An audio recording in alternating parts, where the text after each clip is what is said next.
इतिहास की पुस्तक दूसरा भाग अध्याय 31। इतिहास की पुस्तक दूसरा भाग अध्याय 31।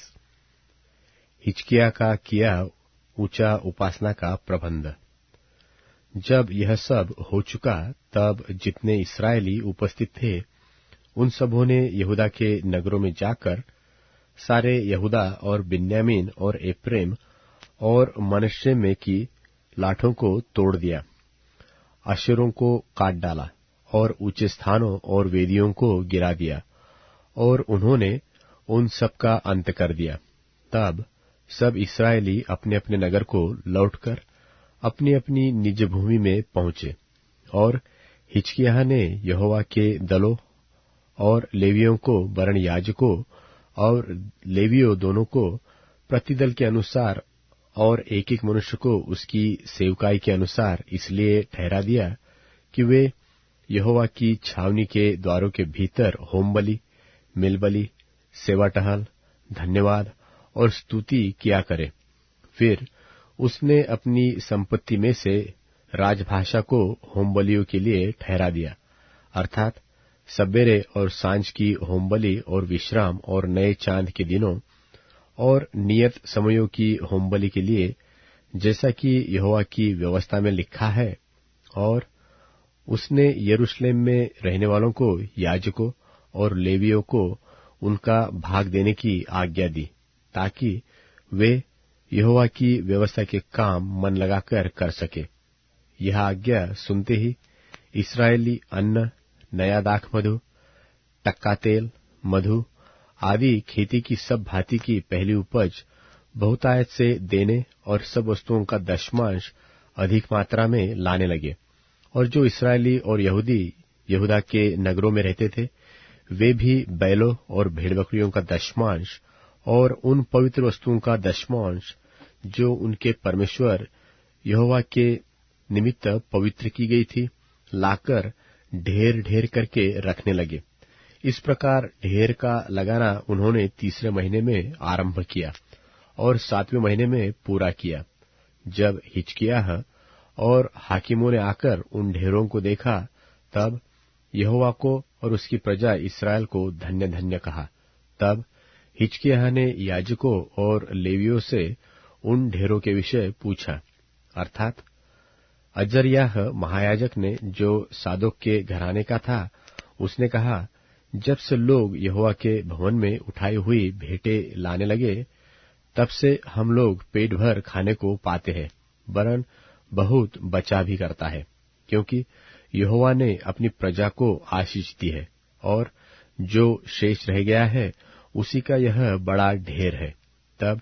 हिजकिय्याह ने यहोवा के भवन में कोठरियां तैयार करने की आज्ञा दी, और वे तैयार की गई। तब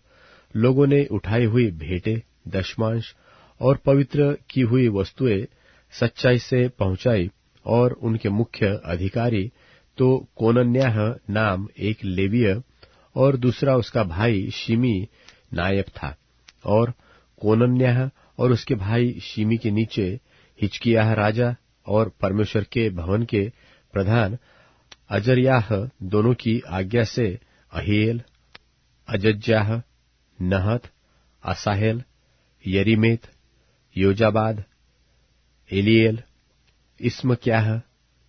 महत और बनायाह अधिकारी थे।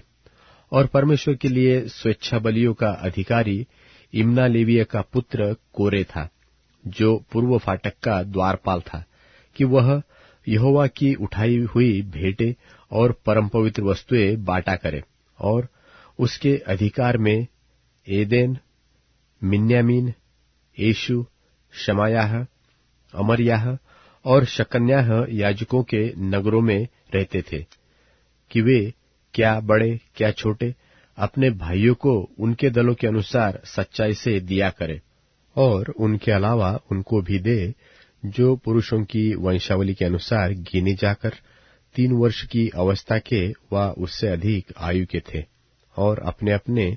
दल के अनुसार अपनी अपनी सेवकाई निभाने को दिन दिन के काम के अनुसार यहोवा के भवन में जाया करते थे। और उन याजकों को भी दे जिनकी वंशावली उनके पितरों के घरानों के अनुसार की गई, और उन लेवियों को भी जो 20 वर्ष की अवस्था से ले आगे को अपने अपने दल के अनुसार अपने अपने काम निभाते थे, और सारी सभा में उनके बाल बच्चों को, स्त्रियों, बेटों और बेटियों को भी दे, जिनकी वंशावली थी, क्योंकि वे सच्चाई से अपने को पवित्र करते थे। फिर हारून की संतान के याजकों को भी, जो अपने अपने नगरों के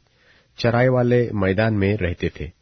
देने के लिए वे पुरुष नियुक्त किए गए थे, जिनके नाम ऊपर लिखे हुए थे, कि वे याजकों के सब पुरुषों और उन सब लेवियों को भी उनका भाग दिया करे, जिनकी वंशावली थी। और सारे यहूदा में भी हिजकिय्याह ने ऐसा ही प्रबंध किया, और जो कुछ उसके परमेश्वर यहोवा की दृष्टि में भला और ठीक और सच्चाई का था, उसे वह करता था। और जो जो काम उसने परमेश्वर के भवन की उपासना और व्यवस्था और आज्ञा के विषय अपने परमेश्वर की खोज में किया, वह उसने अपना सारा मन लगाकर किया, और उसमें कृतार्थ भी हुआ।